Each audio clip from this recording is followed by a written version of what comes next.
کم کا جو صیغہ آ رہا ہے، اوپر والا جو خطاب تھا نبی کریم صلی اللہ علیہ وسلم سے تھا، واحد کا صیغہ آ رہا تھا نا، فلا جناح علیک، آپ کے اوپر کوئی گناہ نہیں. یہ کم جو ہے یہ جمع کا صیغہ آیا، یہ مومنین کو بتایا جا رہا ہے کہ تمہارے دلوں میں جو خیالات آئیں گے اللہ اس کو جانتا ہے. وکان اللہ، اور ہے اللہ، علیمن، جاننے والا، حلیما، بردبار، تحمل والا. اگلی آیت، لا یحل، نہیں ہے حلال، لکا، آپ کے لیے، النساء، عورتیں، من بعد، اس کے بعد. نبی کریم صلی اللہ علیہ وسلم کے لیے فرمان ہے لکا، لکا میں کاف کی جو ضمیر ہے واحد کی ہے، تو نبی کریم صلی اللہ علیہ وسلم سے فرمان ہے کہ اس کے بعد یہ جو عورتیں اس وقت آپ کے پاس ہیں، اس کے بعد اب آپ کے لیے کوئی اور عورت جائز نہیں ہے، مطلب کوئی اور نکاح جائز نہیں ہے. ولا، اور نہیں، اور نہ، ان، یہ کہ تبدلا، آپ بدل ڈالیں، بہن، ان کے ساتھ، من ازواج، جن کوئی بیویوں میں سے. یعنی ایک تو یہ کہ اب مزید اور نکاح جائز نہیں ہے، دوسرا یہ کہ ان بیویوں کو کسی بدلنے کے لیے کسی کو طلاق دے دے اور نئی بیوی لے آئیں، کسی کو کسی کے ساتھ تبدیل کر لیں، یہ بھی جائز نہیں ہے. ولا ان تبدل بہن، اور نہ یہ کہ آپ بدل ڈالیں ان کو، من ازواجن، کسی اور بیوی سے. ولو، اور اگرچہ، اعجبک، آپ کو بہت پسند ہو، اچھا لگے، حسنہن، ان کا حسن، یعنی کوئی اور حسین و جمیل عورت آپ کو اچھی لگے اور آپ ان بیویوں سے اس کو بدل لیں، ایک کو چھوڑ دیں طلاق دے کر، تعداد اتنی کریں، لیکن ہے کہ ایک کو طلاق دے کے نہیں لے آئیں تو یہ جائز نہیں ہوگا. اب اللہ پاک نے نبی کریم صلی اللہ علیہ وسلم کو مزید آگے منع کیا کہ نہ تو آپ کے لیے کوئی اور نکاح جائز ہے اور نہ کسی بیوی کو بدلنا جائز ہے. ولو اعجبک حسنہن، اگرچہ کہ آپ کو ان کا حسن کتنا ہی اچھا کیوں نہ لگے. الا، مگر، سوائے، بس ایک اجازت ہے، الا، مگر یہ کہ ما ملکت یمین، جو مالک ہو جائیں دائیں ہاتھ آپ کے.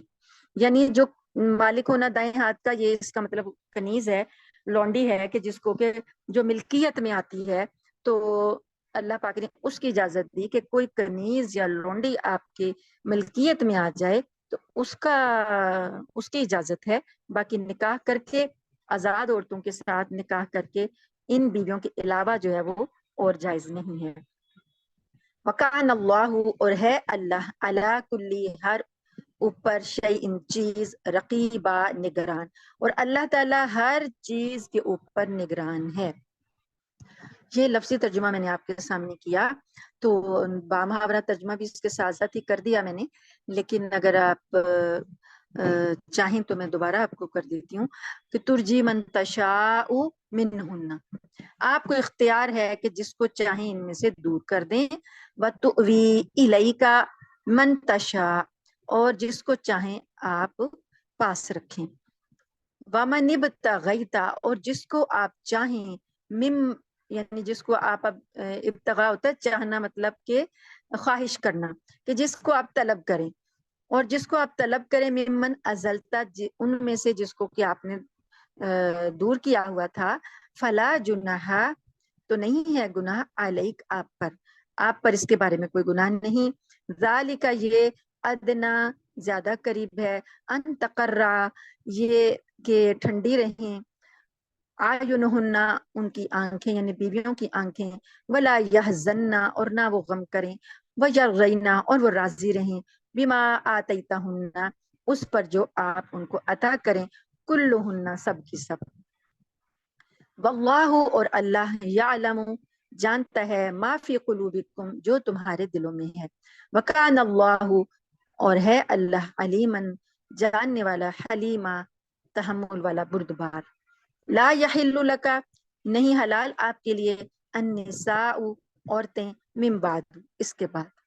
ولا، اور نہیں، ان تبدلا، یہ کہ آپ بدل ڈالیں، بہن، ان کے ساتھ، من ازواجن، کوئی اور بیویاں. ولو، اور اگرچہ، آجبہ کا، اچھا لگے آپ کو، حسنہن، ان کا حسن. الا، مگر، سوائے، ما ملکت، جو مالک ہوئے، یمینک، آپ کے دائیں ہاتھ، یعنی جو کنیزیں آپ کی ملکیت میں آ جائیں. وکان اللہ، اور ہے اللہ، علی کلی، ہر ایک، شیء، چیز پر، رقیبہ، نگران، نگہبان. تو یہ ترجمے کے کچھ الفاظ جو ہیں وہ کچھ نئے بھی ہیں، پیچھے جو ہم پڑھ کے آئے ہیں کچھ اس میں بھی ہیں، لیکن کچھ الفاظ نئے بھی ہیں. تو پورا ہفتہ جب آپ ان کو سنیں گے تو آپ کو آسانی سے یاد ہو جائیں گے. اب ان کی تو جو تشریح ہے، تفسیر ہے، وہ آپ پچھلا درس جو ہے، پچھلے ہفتے کا درس جو ہے وہ اپنے ذہن میں رکھیں گے تو آپ کو اس کا تعلق سمجھ میں آئے گا. نبی کریم صلی اللہ علیہ وآلہ وسلم کی ازواج مطہرات کے بارے میں جو ہمارا پچھلا لیسن تھا، اس میں اللہ پاک نے ڈیٹیل بتائی تھی کہ آپ نے جن 50 نمبر جو آیت تھی کہ یا ایھا النبی انا احللنا لک ازواجک اللاتی، والی آیت کہ اے نبی ہم نے آپ کے لیے جو بیویاں حلال کی ہیں، ان بیویوں میں آپ نے ان کی جو ڈیٹیل بتائی گئی تھی، ان کے اندر آ رہا تھا کہ جو کنیزیں آپ کی ملکیت میں آئیں، اور آپ کی چچا کی بیٹیاں اور آپ کی پھپھو کی بیٹیاں اور آپ کی خالہ کی بیٹیاں اور آپ کی ماموں کی بیٹیاں، ان میں سے جنہوں نے آپ کے ساتھ ہجرت کی ہو. یہ شرط لگائی گئی تھی کہ یہ رشتہ دار خواتین آپ پر ایمان تو لائی ہیں لیکن ساتھ میں آپ کے ہجرت بھی کی ہو، ان میں سے آپ نکاح کر سکتے ہیں. اور ایک ایسی عورت جو اپنا آپ کے لیے ہبہ کر دے، پیش کر دے، تو یہ اجازت خالص نبی کریم صلی اللہ علیہ وسلم کے لیے تھی اور مومنوں کے لیے نہیں تھی. تو اللہ پاک نے پھر اس کے بعد نبی کریم صلی اللہ علیہ وسلم سے فرمایا تھا کہ ہم جانتے ہیں کہ ہمیں معلوم ہے کہ آپ جو ہم نے آپ پر یہ چیز باتیں فرض کی ہیں ان بیویوں کے بارے میں، اور جو آپ کی ملکیت میں خواتین آئی ہیں، تو یہ ہم نے خود آپ کو فرض کیا اور اجازت دی تاکہ آپ پر کوئی تنگی نہ رہے. تو نبی کریم صلی اللہ علیہ وآلہ وسلم کے جتنے بھی نکاح ہوئے، جو 11 نکاح ہیں، ان 11 میں حضرت خدیجہ کا جو پہلا نکاح ہے وہ واحد خاتون ہیں جو کہ اکیلی آپ صلی اللہ علیہ وسلم کی زوجیت میں رہیں. ان کی وفات کے بعد، اور اولاد بھی اللہ پاک نے آپ کو ان سے عطا کی، ان کی وفات کے بعد آپ کے 10 جو مزید نکاح ہوئے وہ کسی نہ کسی دینی شرعی ضرورت کے تحت ہوئے. اللہ تعالیٰ نے دین میں اصلاحات کرنی تھی، کچھ رسومات کا خاتمہ کرنا تھا، کچھ ان خواتین کے جو خاندان تھے ان کو اسلام میں داخل کرنا تھا، اور کچھ مسائل امت کو سمجھانے تھے. تو ہر نکاح کے پیچھے کوئی ضرورت تھی، اس کے لیے اللہ پاک نے نبی کریم صلی اللہ علیہ وسلم کے ساتھ وہ نکاح کروائے. تو نبی کریم صلی اللہ علیہ وآلہ وسلم کی زندگی میں 2 ازواج مطہرات جو تھیں وہ وفات پا گئی تھیں، حضرت خدیجہ الکبریٰ اور دوسری تھی حضرت زینب رضی اللہ تعالی عنہا بنت خزیمہ، یہ وفات پا گئی تھی. تو اب موجودہ جو خواتین تھیں وہ 9 تھیں، 9 ازواج مطہرات زندہ تھیں نبی کریم صلی اللہ علیہ وسلم کی وفات تک. ان 9 میں ایک حضرت زینب بنت جہش ہیں، جو جن کا کہ بہت تفصیل سے قصہ اس صورت میں پڑھا، اور جو جن کے نکاح کے بارے میں بھی بڑی تفصیل سے پڑھا، جو کہ اللہ پاک نے پہلے حضرت زید کی وہ زوجہ تھی، اس کے بعد انہوں نے طلاق دی تو نبی کریم صلی اللہ علیہ وسلم سے آپ کا نکاح کروایا. پھر وہ کچھ خواتین ایسی آئیں جو کہ قیدی ہو کر آئی تھیں اور انہوں نے اسلام قبول کیا. وہ 2 خواتین تھیں، حضرت صفیہ رضی اللہ تعالی عنہا اور حضرت جویریہ. تو یہ 2 خواتین ایسی تھیں جو قیدی ہو کر آئی تھیں، تو وہ اللہ پاک نے جو آیت میں فرمایا وما ملکت یمین، قیدی بن کر آئیں، 2 وہ مثالیں ہوں. اس کے بعد حضرت ام حبیبہ تھیں جو نبی کریم صلی اللہ علیہ وسلم، اور ام سلمہ تھیں، یہ وہ تھیں جو کہ ہجرت کر کے آپ صلی اللہ علیہ وآلہ وسلم کے پاس آئی تھیں. ان کے خاندان سے جو نکاح ہوا وہ ان کے خاندانوں کو اسلام کی طرف لانے کا باعث بنا. حضرت جویریہ کا جو بھی قصہ ہے وہ بھی یہی ہے کہ جب انہوں نے اپنے قبیلے کے لیے امان حاصل کی تھی تو ان کا پورا قبیلہ جو تھا وہ مسلمان ہو گیا تھا، کیونکہ کہیں نہ کہیں یہ شرعی ضرورتیں تھیں جن کے لیے اللہ پاک نے نبی صلی اللہ علیہ وسلم کے یہ نکاح کروائے. اب یہ بات تھی کہ جب انسان کی ایک سے زیادہ بیویاں ہیں، آدمی کی، مرد مومن کی زیادہ ایک سے زیادہ بیویاں ہیں، تو اصول جو دیا گیا وہ یہ کہ وہ برابری کا سلوک کرے، سب کو برابر وقت دے، سب کے ساتھ برابر رویہ رکھے، محبت کا بھی اور وقت کا بھی، اور کوئی چیز دینا ہے، تحفہ دینا ہے، کچھ بھی دینا ہے تو سب کو برابر برابر دے. لیکن نبی کریم صلی اللہ علیہ وآلہ وسلم کو اللہ پاک نے چند مخصوص احکام دیے جو کہ عام مومنوں سے ہٹ کر ہیں. وہ مخصوص احکامات جو ہم نے پچھلی آیات پڑھی ہیں 49 اور 50، اس میں 5 وہ مخصوص احکام آئے تھے جو خالص نبی کریم صلی اللہ علیہ وسلم کے لیے ہیں، عام مومنوں کے لیے نہیں ہیں۔ تو چونکہ اپنے سب نے ٹیسٹ دیا ہے تو آپ کو تو ساری باتیں یاد ہوں گی کہ وہ مخصوص احکام 5 تھے جو کہ خالص نبی کریم صلی اللہ علیہ وسلم کے ساتھ تھے۔ پہلا مخصوص حکم جو تھا وہ یہ تھا کہ آپ 4 سے زائد جو ہیں کر سکتے ہیں نکاح۔ دوسرا مخصوص حکم جو تھا وہ یہ تھا کہ جو جنگ میں گرفتار ہو کر آئی ہیں ان کو آزاد کر کے آپ ان کو ازواج مطہرات میں شامل کر لیں۔ تیسرا جو مخصوص حکم تھا وہ یہ تھا کہ ہجرت کر کے آئی ہوں، چچا پھوپھی ماموں خالہ کی بیٹیاں قریش خاندان کی تھیں تو ام حبیبہ رضی اللہ تعالی عنہا اس میں شامل ہوئیں۔ پھر چوتھا جو مخصوص حکم تھا کہ کوئی عورت آپ کو ہبہ کر دے اپنا آپ کہ میں آپ کو اپنی ذات کو آپ کے لیے پیش کرتی ہوں، تو یہ حضرت میمونہ رضی اللہ تعالی عنہا یہ ازواج مطہرات میں اس طریقے سے شامل ہوئیں۔ تو پانچواں جو تھا وہ یہ تھا، اللہ پاک نے فرمایا کہ یہ سارے احکام صرف آپ کے لیے خاص ہیں، عام مومنوں کے لیے نہیں۔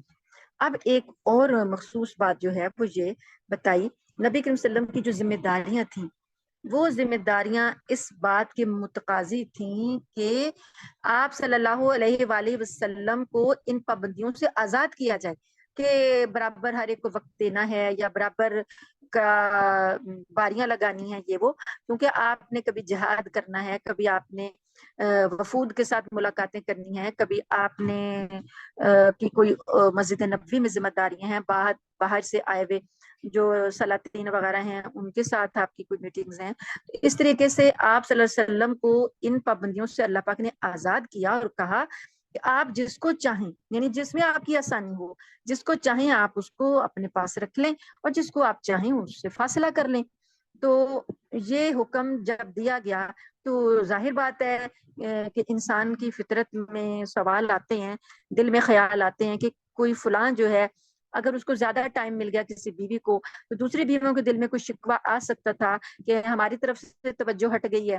تو نبی کریم صلی اللہ علیہ وآلہ وسلم کے لیے اللہ پاک نے جب یہ احکامات دے دیے، قرآن میں ان خواتین نے بھی یہ سارے احکامات سن لیے، تو اب اللہ نے فرمایا کہ فلا جناح علیک، آپ پر کوئی گناہ نہیں ہے، آپ پر کوئی تنگی نہیں ہے، کوئی حرج نہیں ہے اس کی پابندی کرنا۔ تو یہ آیت میں جو حکم دیا گیا اس لیے دیا گیا کہ نبی کریم صلی اللہ علیہ وسلم کی جتنے بھی معمولات ہیں ان پر ان کی ازواج راضی رہیں، اور یہ بات ان کو معلوم ہو کہ آپ صلی اللہ علیہ وسلم کا ہمیں بلانا یہ بھی اللہ کے حکم سے ہے اور ہم سے دور ہونا یہ بھی اللہ کے حکم سے ہے، تاکہ ان کی آنکھیں ٹھنڈی رہیں اور وہ غم نہ کریں اور وہ راضی رہیں۔ نبی کریم صلی اللہ علیہ وسلم جو بھی ان سے کام لیں، جو بھی خدمت لیں یا جو ان کو عطا کریں ان سے راضی رہیں۔ تو یہی ایک بات ہے، یہ نبی کریم صلی اللہ علیہ وسلم کے ساتھ ازواج مطہرات جو ہیں وہ آپ صلی اللہ علیہ وسلم کی دینی ضروریات سے شامل ہوئیں، تو انہوں نے بھی دین کی خدمت میں بہت زیادہ حصہ لیا، اور کافی احادیث جو ہیں نبی کریم صلی اللہ علیہ وسلم کی خانگی زندگی، آپ کی گھریلو زندگی کے بارے میں جو احادیث ہیں وہ ازواج مطہرات سے ہی ہم تک پہنچی۔ اکیلی ایک حضرت عائشہ صدیقہ رضی اللہ تعالی عنہا جو ہیں وہ اکیلی ایک زوجہ ہیں، ان سے 2210 احادیث مروی ہیں، ایک خاتون سے 2210 احادیث جو ہیں۔ اتنی بڑی خدمت علم کی، علم حدیث کی حضرت عائشہ صدیقہ رضی اللہ تعالی عنہا سے اللہ نے لی۔ تو حضرت عائشہ کے پاس اگر زیادہ وقت گزرا ہو نبی کریم صلی اللہ علیہ وسلم کا تو یہ کس کے لیے تھا؟ دین کے لیے تھا، دین کا علم پہنچانے کے لیے تھا کہ وہ زیادہ سے زیادہ یاد کریں۔ وہ ذہین تھیں زیادہ اور کم عمر تھیں تو وہ حافظہ بھی بڑا اچھا تھا، تو وہ زیادہ سے زیادہ علم جو تھا وہ حاصل کرتی تھی اور شوق بھی تھا ان کو علم کا۔ تو یہ خالی احادیث ہیں جو کتب احادیث میں آتی ہیں، جو احادیث کی کتابوں میں ہمیں حدیث ملتی ہے نا کہ ان عائشہ رضی اللہ تعالی عنہا، یہ جو روایات ہیں یہ ان کی تعداد ہے۔ باقی جو انہوں نے فتوے دیے، شرعی فتوے صحابہ کرام پوچھنے آتے تھے کہ اما جان اس بارے میں نبی کریم صلی اللہ علیہ وسلم کا کیا حکم تھا یا کیا شریعت کا تقاضا ہے، وہ فتوے اس سے الگ ہیں، اور کوئی سوال لے کر آتا تھا اور وہ سوال کا جواب دیتی تھی، وہ جوابات اس سے الگ ہیں۔ یعنی ان احادیث سے وہ الگ خدمات اور بھی ہیں. تو یہ کیا تھا؟ اللہ پاک نے علم نبوت کی اشاعت میں حصہ دلانا تھا ازواج مطہرات کا، اس لیے اس پابندی سے نبی کریم صلی اللہ علیہ وسلم کو آزاد کر دیا کہ وہ جس کو چاہیں اپنے پاس زیادہ رکھیں اور جس کو چاہیں کم رکھیں. تو اور باقی اور مصلحتیں جو میں نے آپ کو ابھی بتایا کہ خاندانوں کو لانا تھا اسلام میں، اور اس وجہ سے بھی وہ یہ اللہ پاک نے یہ پابندی ہٹائی.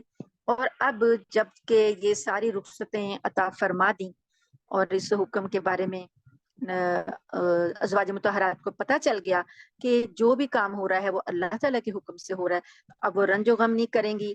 آپ ان کو ٹائم دیں نہ دیں وہ اس پر راضی رہیں گی، اور کسی کو باری کے نہ ملنے پر افسوس نہیں ہوگا.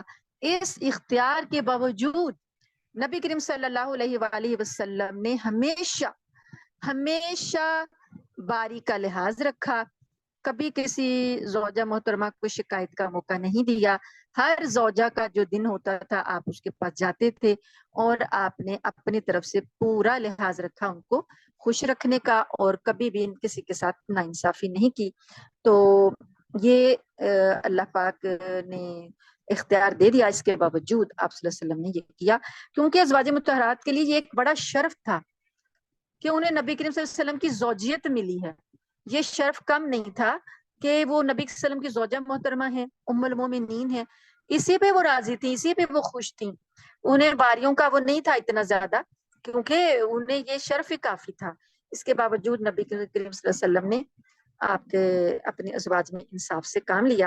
اور ازواج مطہرات کا جو تھا معمول وہ یہی تھا کہ وہ خوشی خوشی ہر بات کو قبول کر لیتی تھی. نبی صلی اللہ علیہ وسلم کے ہاں جو مل جاتا اس پر صبر و شکر اور قناعت فرماتی. مہینوں نبی کریم صلی اللہ علیہ وسلم کے ان کے ازواج مطہرات کے گھروں میں چولہا نہیں جلتا تھا، کچھ پکتا نہیں تھا. بعض اوقات فرماتی ہیں حضرت عائشہ صدیقہ رضی اللہ تعالیٰ عنہ 3 مہینے بھی گزر جاتے تھے کہ ہمارے گھر میں چولہا نہیں جلتا تھا. کیا کہتے تھے؟ کھجور پر گزارا کر لیتے تھے اور پانی پر گزارا کر لیتے تھے. اتنی صابر اور شاکر قسم کی یہ خواتین تھیں. ہر تنگی ترشی میں انہوں نے نبی کریم صلی اللہ علیہ وسلم کا ساتھ دیا. بس آپ کے ساتھ ہی کو انہوں نے دولت سمجھا کہ ہمیں یہی دولت کافی ہے. رضی اللہ تعالی عنہن. اب یہ احکام مخصوص سن کر کسی کے دل میں یہ خیال آئے کہ یہ احکام ہمارے لیے کیوں نہیں، کسی مومن کے دل میں یہ خیال آئے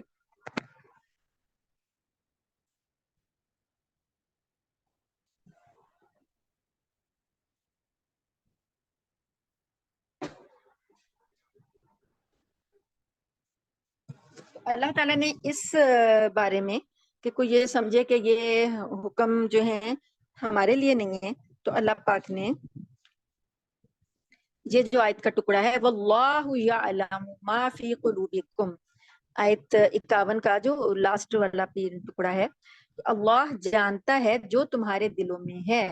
تو یہ چیز کسی کے دل میں کوئی برا خیال نہ آ جائے، تو اللہ پاک نے یہاں بھی قید لگا دی کہ اس بارے میں تمہارے دلوں میں کوئی برا خیال نہ آئے. اللہ جانتا ہے جو کچھ تمہارے دلوں میں ہے. تو مومن جو ہیں اول تو نبی کریم صلی اللہ علیہ وآلہ وسلم کے بارے میں کبھی ایسا سوچ نہیں سکتے، لیکن پھر بھی اللہ پاک نے یہ قید لگا دی کہ اللہ تمہارے دلوں کے اٹھنے والے خیالات سے واقف ہے. تو اللہ تعالیٰ ہی کے حکم سے یہ سارے کام ہو رہے ہیں. کسی کے دل میں کوئی خیال آئے گا وہ بھی اللہ اس کو جانتا ہے، اس لیے اللہ نے سارا کلیئر کر کے بتایا کہ اللہ علم والا بھی ہے، حلم والا بھی ہے. کہ اگر اسے معلوم ہوتا ہے کہ تم کچھ سوچ رہے ہو غلط، لیکن اللہ تعالیٰ اسے درگزر کرتا ہے، بردبار ہے، تحمل والا ہے، اور وہ آپ لوگوں کی گرفت نہیں کرتا. اس کے بعد جو آیت نمبر 52 ہے یہ بھی نبی کریم صلی اللہ علیہ وآلہ وسلم کے لیے خاص ہے کہ آپ سے خاص خطاب ہے. اللہ تعالیٰ فرماتے ہیں کہ اب آپ کے لیے اب اور نکاح جو ہیں وہ جائز نہیں ہیں. نہ تو آپ ان بیویوں میں سے ان بیویوں کو سے کچھ بدل سکتے ہیں، نہ آپ ان میں اور اضافہ کر سکتے ہیں، یا کوئی اور آپ کو حسین شکل صورت کے لحاظ سے کوئی اور عورت نظر آئے تو آپ اسے ان میں سے کسی کو چھوڑ کے طلاق دے کر تو تعداد کو پورا رکھیں تو بدل لیں، وہ بھی جائز نہیں ہے۔ ہاں، شرعی کنیز اور باندیوں میں تبدیل کرنے کی آپ کو اجازت ہے کہ پہلے آپ کے پاس کوئی باندی تھی، اس باندی سے آپ کوئی اور باندی بدل لیں، اس کی اجازت ہے۔ اور آخر میں اللہ تعالیٰ نے یہ بھی فرما دیا وَكَانَ اللَّهُ عَلَىٰ كُلِّ شَيْءٍ رَقِيبًا، اور اللہ تعالیٰ ہر چیز پر نگران ہے۔ جو جو مصلحتیں، جو جو حکمتیں ہیں اللہ تعالیٰ کے احکامات کی، اس میں وہ اللہ تعالیٰ اس پر نگران ہے، اس لیے کسی کو اس پر سوال کرنے کا، اعتراض کرنے کا کوئی حق حاصل نہیں۔ کوئی کسی کے پاس منصب نہیں ہے، یہ اللہ کے پاس منصب ہے، وہ جو چاہتا ہے جیسے چاہتا ہے احکامات دیتا ہے، تو اب کسی کو اس پر اعتراض کرنے کی اور استحقاق ہی نہیں ہے کہ وہ کچھ سوال کرے یا اعتراض کرے۔ تو اللہ تعالیٰ سے دعا ہے کہ اللہ تعالیٰ نے ہمیں ازدواجی زندگی کے بارے میں جو احکامات عطا فرمائے ہیں اس کے موافق اللہ تعالیٰ ہمیں اپنی زندگی گزارنے کی توفیق عطا فرمائے، اور ہمیں اپنے تمام معاملات میں، جملہ معاملات میں اپنی اور اپنے رسول پاک صلی اللہ علیہ وآلہ وسلم کی اطاعت اور فرمانبرداری نصیب فرمائے، اور جو اللہ نے ازدواجی قانون بنائے ہیں اللہ تعالیٰ ہمیں دل و جان سے اس پر قبول کرنے کی اور عمل کرنے کی توفیق عطا فرمائے۔ یہ آیات ابھی 2 دن اور چلیں گی، اگر اس میں کچھ کوئی کنفیوژن رہ گئی ہو تو آپ پرسنل میں باجی کو سوال بھیج سکتے ہیں، تو جو 2 دن اور کلاس ہوگی اس میں وہ کنفیوژن آپ کی دور کر دیں گی۔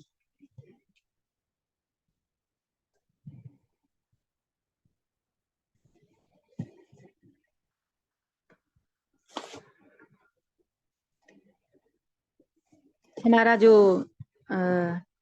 سلسلہ ہے سیرت طیبہ کا، اس کے حوالے سے جو ربیع الاول کا مہینہ چل رہا ہے، تو نبی کریم صلی اللہ علیہ وسلم کی سیرت کے مضامین جو ہیں جگہ جگہ بیان کیے جا رہے ہیں اس مہینے کے حوالے سے۔ تو اس سلسلے میں نبی کریم صلی اللہ علیہ وسلم کا جو ایک ختم نبوت کا ٹاپک چلتا ہے، اس سے کافی زیادہ باجی نے آپ کو بتا دیا ہے، تو میں آپ کو نبی کریم صلی اللہ علیہ وسلم کی سیرت کے بارے میں کچھ بتاؤں گی اس مہینے کے حوالے سے بھی، اور جس آگے یہ سلسلہ شروع ہوا ہے اس وجہ سے۔ تو نبی کریم صلی اللہ علیہ وآلہ وسلم کی سیرت کا جاننا، سننا، پڑھنا، سنانا، یہ ذکر خیر جو ہے یہ اللہ تعالیٰ کو بہت زیادہ پسند ہے، اور تمام ذکروں میں بہترین ذکر یہ ہے کہ نبی کریم صلی اللہ علیہ وسلم کی کا تذکرہ کیا جائے۔ جو ہم اور باتیں کرتے ہیں اور تعلیم حاصل کر رہے ہیں، قرآن پاک کے بعد سب سے زیادہ افضل بات یہ ہے کہ اپنے پیارے نبی صلی اللہ علیہ وآلہ وسلم کے تذکرے کیے جائیں۔ لاکھ ستارے ہر طرف، ظلمت شب جہاں جہاں، لاکھ ستارے ہر طرف، ظلمت شب جہاں جہاں، ایک طلوع آفتاب دشت و نگر سحر سحر، یعنی لاکھوں ستارے اگر آسمان پر چمک رہے ہوں تب بھی پوری طرح اندھیرا جو ہے وہ غائب نہیں ہوتا۔ ظلمت شب جہاں جہاں، ہر جگہ اندھیرا اندھیرا ہی نظر آ رہا ہوتا ہے، حالانکہ لاکھوں ستارے چمک رہے ہوتے ہیں۔ جیسے ہی ایک طلوع آفتاب، جیسے ہی آفتاب سورج طلوع ہوتا ہے تو ساری کائنات، دریا، دشت، نگر، بستیاں، صحرا، ہر طرف جو ہو جاتی ہے سحر سحر ہو جاتی ہے، صبح ہو جاتی ہے، روشنی چھا جاتی ہے۔ تو نبی کریم صلی اللہ علیہ وسلم کی یہ شعر نبی کریم صلی اللہ علیہ وسلم کے بارے میں کہ بے شمار انبیاء آئے، بے شمار انبیاء آئے، لیکن کائنات میں اتنی روشنی نہیں ہوئی جتنی ایک ہمارے پیارے نبی صلی اللہ علیہ وسلم کے آنے سے ہو گئی۔ درود شریف پڑھ لیجئے۔ اللہم صلی علی محمد وعلی آل محمد کما صلیت علی ابراہیم وعلی آل ابراہیم انک حمید مجید۔ اللہم بارک علی محمد وعلی آل محمد کما بارکت علی ابراہیم وعلی آل ابراہیم انک حمید مجید۔ تو نبی کریم صلی اللہ علیہ وآلہ وسلم کا تذکرہ جو ہے وہ بڑا خوشگوار تاثر پیدا کرتا ہے۔ جب بھی کسی مجلس میں تذکرہ کیا جائے تو دلوں کو سکون ملتا ہے۔ تو آپ صلی اللہ علیہ وسلم کا جب آپ کی حیت جو ہے، شمائل جو ہیں، آپ کی صورت مبارک جو ہے اس کا تذکرہ پڑھ کے تو بہت ہی زیادہ دل کے اندر فرحت انگیز احساس پیدا ہوتا ہے۔ تو حلیہ مبارک ہمارے نبی کریم صلی اللہ علیہ وسلم کا کیسا تھا وہ ذرا سنیں۔ نبی کریم صلی اللہ علیہ وآلہ وسلم کا حلیہ مبارک جو ہے، بہت سے صحابہ نے مختلف مقامات پر تھوڑا تھوڑا تذکرہ کیا۔ اس میں ایک حضرت علی رضی اللہ تعالیٰ عنہ ہیں، اور ایک صحابیہ ہیں، انہوں نے نبی کے وسلم کے بارے میں، آپ کی صورت کے بارے میں جو تذکرے کیے، تو ان سارے تذکروں کو جمع کیا گیا سیرت کی کتابوں میں۔ تو حضرت مولانا عطاء الحق جو ہیں، انہوں نے ان ساروں کو جمع کر کے ایک مکمل حلیہ جو ہے وہ لکھا، وہ آپ کے سامنے میں پڑھ رہی ہوں۔ حسن مجسم، بدر مفہم، روح دو عالم، عدل مکرم، نبی معظم، رسول محتشم صلی اللہ علیہ وآلہ وسلم کا قد مبارک درمیانہ تھا، لیکن محفل مبارک میں آپ صلی اللہ علیہ وآلہ وسلم سب سے بلند دکھائی دیتے تھے۔ سر مبارک اعتدال کے ساتھ بڑا تھا، بال کالے، چمکیلے اور گھنگریالے، جن میں گنتی کے چند بال سفید تھے، اور صحابہ کرام نے ان کی گنتی بھی کی ہوئی تھی، فرماتے ہیں کہ 20 بال سفید تھے، اور بالوں سے بھی خوشبو آتی تھی۔ چہرہ انور بیضوی اور 14ویں رات کے چاند سے زیادہ خوبصورت اور نورانی تھا۔ رنگ مبارک سفید سرخی مائل تھا۔ اس حسین امتزاج سے اعلیٰ درجہ کی ملاحت پیدا ہو گئی تھی، یعنی کہ جیسے شائن کرتا ہے نا، کسی کا چہرہ بہت شائن کر رہا ہو، گلو کر رہا ہو، تو اس سرخی اور سفیدی جب مکس ہوئی ہوئی تھی تو بہت چمک پیدا ہو گئی تھی۔ آنکھیں بڑی بڑی، نہایت سفید اور سیاہ، جن میں سرخ ڈورے تھے، پلکیں لمبی لمبی اور سرمگی تھیں، ابرو باریک اور کمان کی طرح کشیدہ تھے۔ دونوں ابروؤں کے درمیان خالی جگہ ایک رگ تھی جو غصے کی حالت میں بے تاب ہو کر پھڑکنے لگتی تھی۔ صحابہ کرام نبی کریم صلی اللہ علیہ وآلہ وسلم کو اس بات سے پہچان لیتے تھے کہ جب آپ کی دونوں ابروؤں کے درمیان جو رگ تھی وہ ابھرتی تو صحابہ کو پتہ چل جاتا کہ آپ صلی اللہ علیہ وسلم اس بات سے کسی سے ناراض ہو گئے یا آپ کو غصہ آ رہا ہے۔ تو یہ ایک نشانی ہوتی تھی آپ کے غصے کی۔ پیشانی کشادہ، رخسار نرم اور پر ملاحت، ملائم، ناک معتدل انداز میں اونچی اور آگے کو ذرا سی جھکی ہوئی تھی، جس پر ایک نور ہر وقت رہتا، جس کی وجہ سے وہ ناک بلند معلوم ہوتی۔ دور سے جو کوئی دیکھتا تو اس کو لگتا کہ ناک اونچی ہے، لیکن قریب بیٹھے ہوئے لوگوں کو آپ کی ناک کی نوک پہ نور چمکتا ہوا نظر آتا تھا۔ دندان مبارک باریک، اولوں کی مانند سفید، تسبیح کے موتیوں کی طرح ایک قطار میں، ہنسی کے وقت جن کے فاصلوں سے بجلیاں کوندتی۔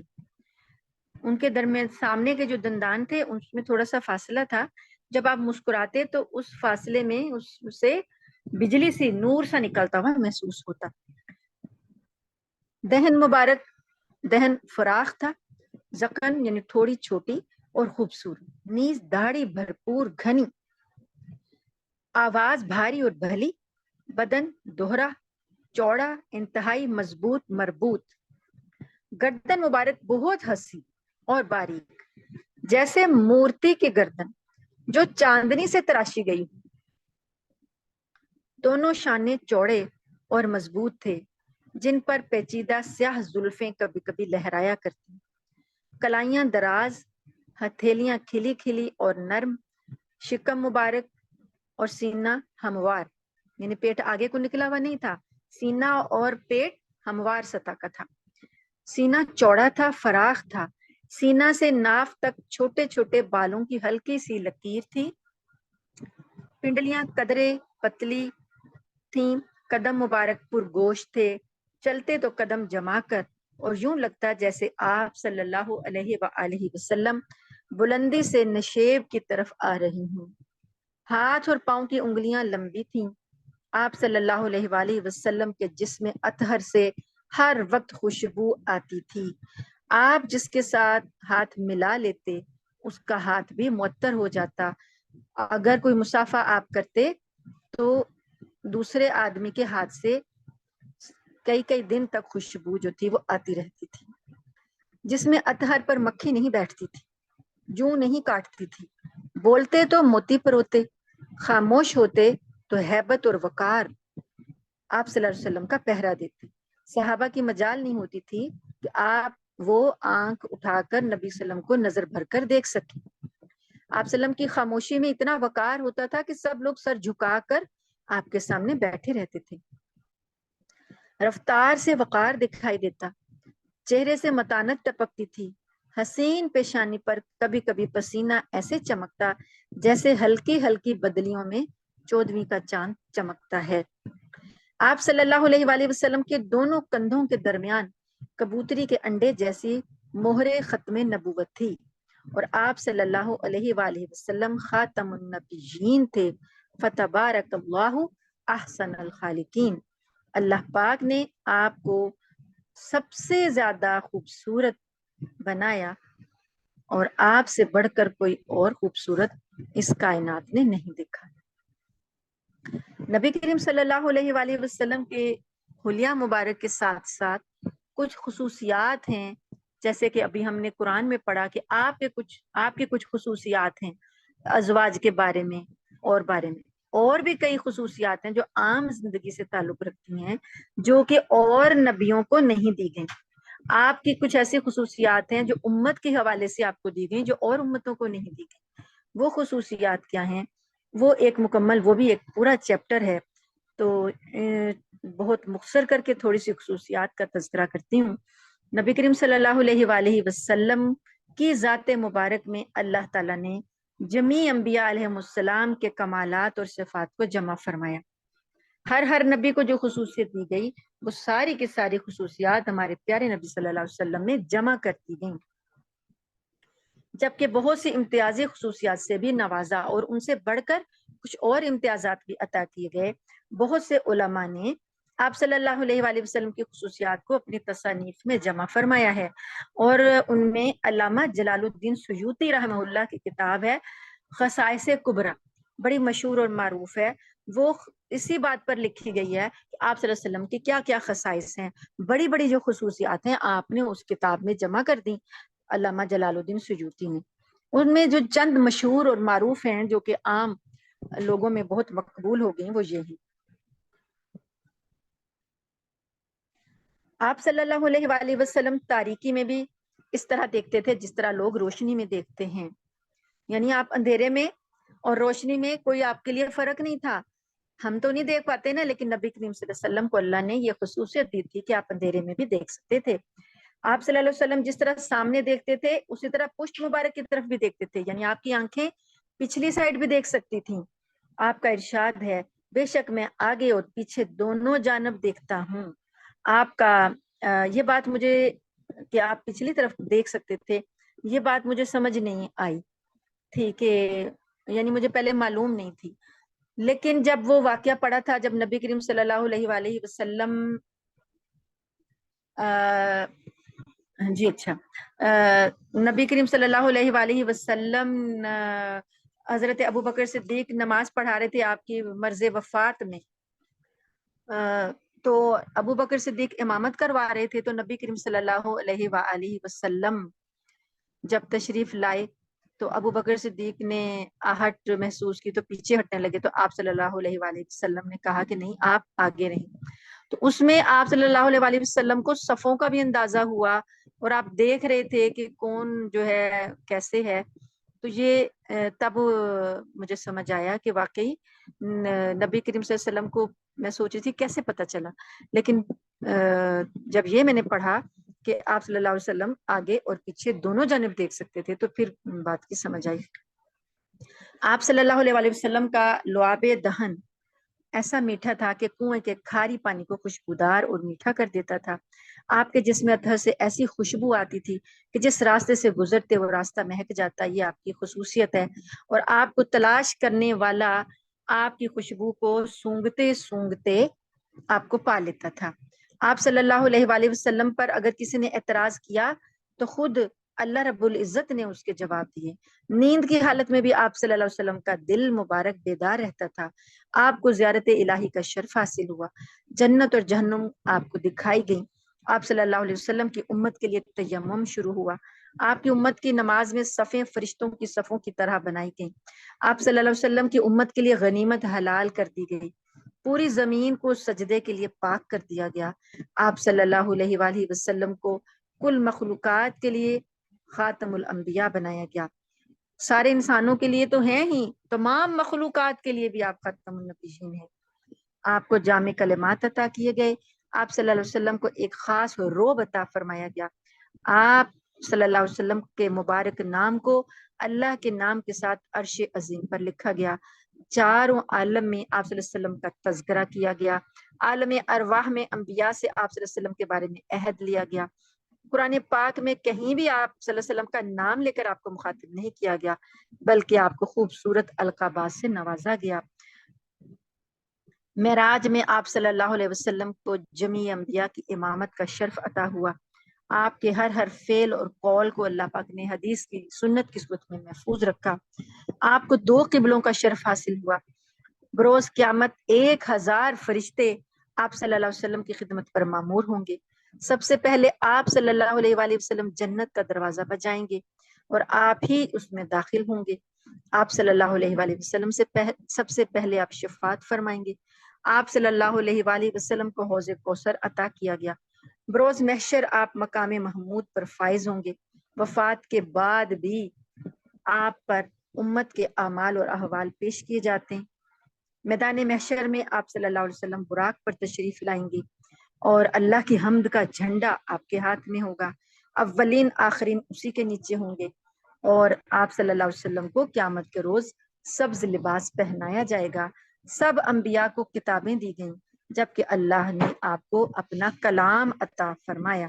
سب نبیوں کو ایک منصب نبوت ملا جبکہ آپ صلی اللہ علیہ وسلم کو 2 منصب نبوت کے ساتھ ساتھ منصب ختم نبوت دے کر ختم النبیین بنایا گیا صلی اللہ علیہ وآلہ وسلم.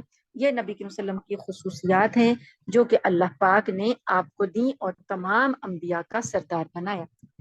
تو اللہ تعالیٰ سے دعا ہے کہ اللہ تعالیٰ ہمارا نبی کریم صلی اللہ علیہ وسلم کا تذکرہ کرنا قبول فرمائے اور آپ کے تذکرے سے ہمارے دلوں کو راحت اور عمل میں سنتوں کو جاری فرما دیں. آمین ثم آمین. وآخر دعوانا ان الحمد للہ رب العالمین.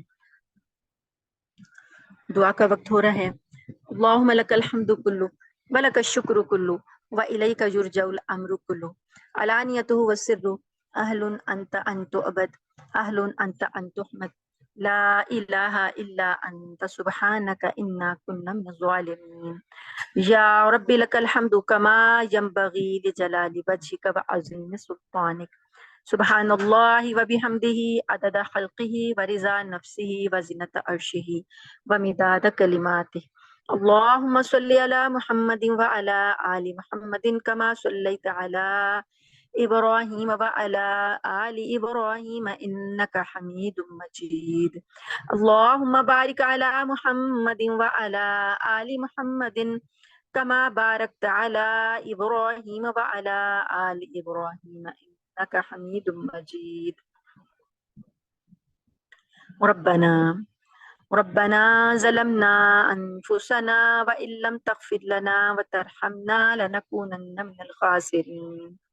ربنا فاغفر لنا ذنوبنا وكفر عنا سيئاتنا وتوفنا مع الابرار. لا الہ الا اللہ الحلیم الکریم. سبحان اللہ رب العرش العظیم. الحمد للہ رب العالمین.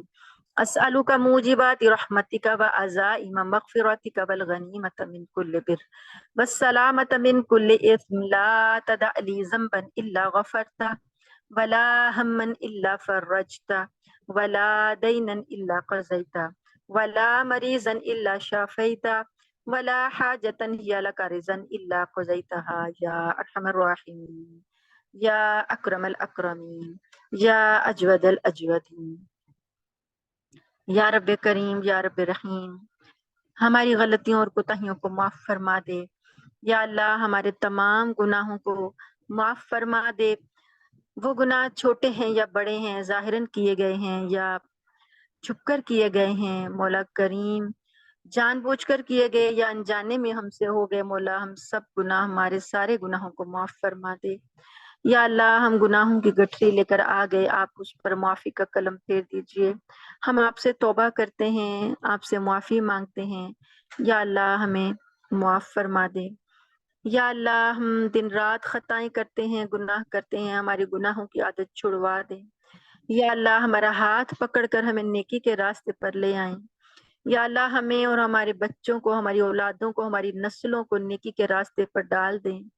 یا اللہ ہاتھ پکڑ کر ہم سے نیکی کروا لیں۔ شیطان لعین ہمارے پیچھے ہے۔ یا رب کریم نفس کی خواہشات جو ہیں وہ ہم سے گناہ کرواتی ہیں، مولا کریم ہمیں نفس کے شر سے، شیطان کے شر سے، بروں کی برائی کے شر سے محفوظ فرما لے، اپنی پناہ خاص میں لے لے۔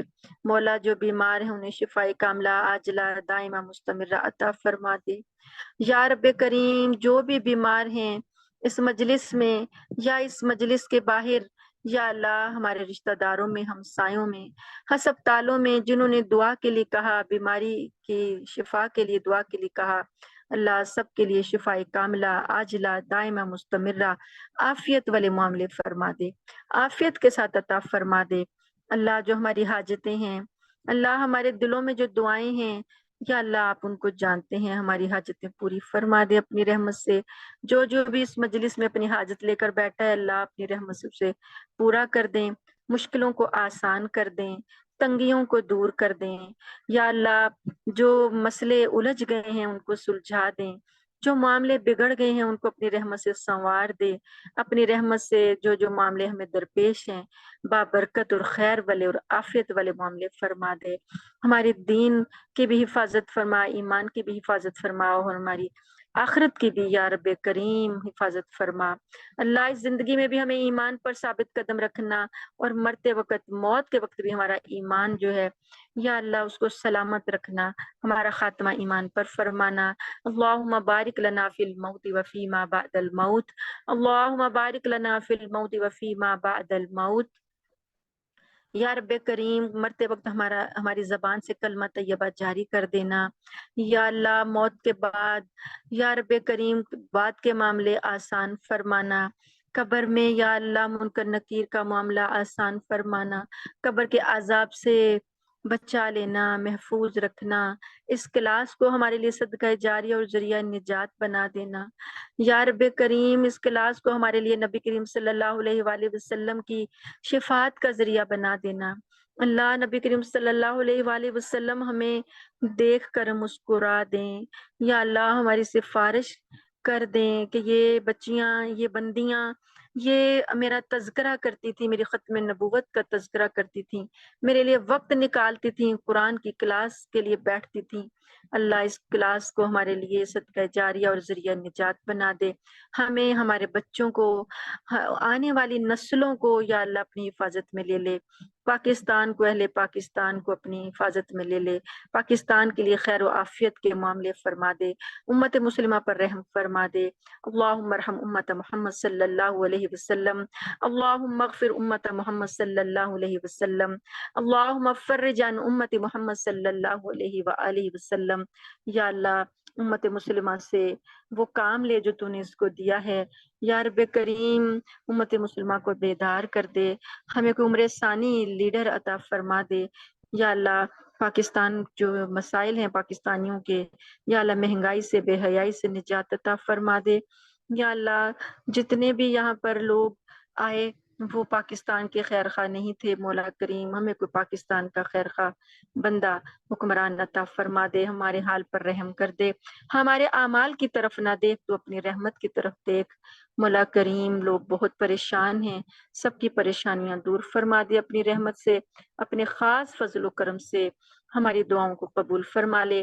اس میٹنگ میں بیٹھے ہوئے جو بندے آپ کو بہت پسند ہیں، جو بندیاں بہت پسند ہیں، جو تیرے قریب ہیں، جو تیری پسندیدہ ہیں، ان کی برکت سے مولا کریم ہماری دعاؤں کو شرف قبولیت عطا فرما۔ ربنا تقبل منا انک انت السمیع العلیم وتب علینا انک انت التواب الرحیم، وصلی اللہ تعالی علی خیر خلقہ وصحابہ اجمعین برحمتک یا ارحم الراحمین۔ سبحان ربک رب العزۃ عما یصفون، وسلام علی المرسلین والحمد للہ رب العالمین. آمین ثم آمین. جزاکم اللہ خیر. السلام علیکم.